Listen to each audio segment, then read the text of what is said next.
Hey guys, thank you so much for watching. Today we are going to harvest bush beans and then we are going to sow more bush beans. So let's go ahead and get started.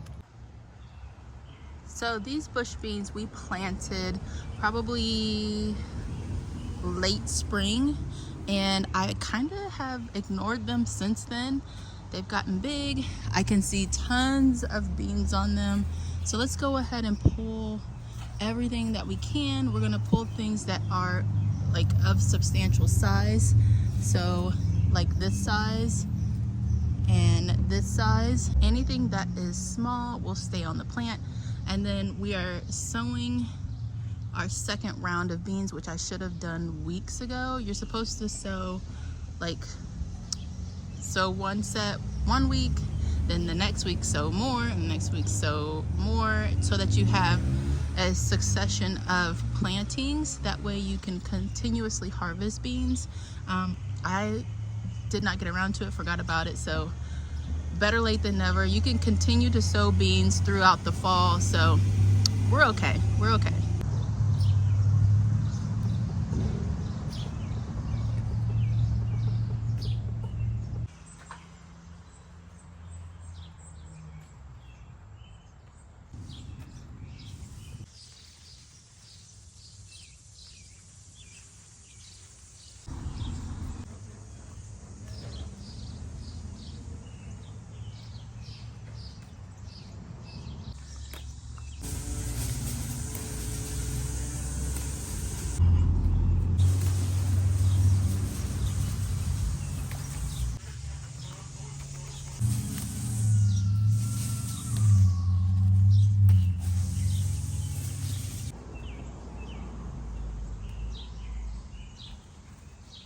Now it's time to plant some fresh seeds. So I'm just gonna use my finger, poke a hole, pop a seed in, and then I'm planting them in no sort of straight line or anything like that. I'm just planting them in where there is space for them. I don't mind overcrowding beans, especially because my peppers are gonna be growing taller and it's not really going to cause the beans any issue. They won't be shaded out because as you saw from the other from the beans that are harvestable, they do get rather bushy and big. So I think everything will be able to share this space just fine.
Thank you guys so much for watching this video. Let me know if you have any questions about growing bush beans, and I'll see you in the next one. Bye.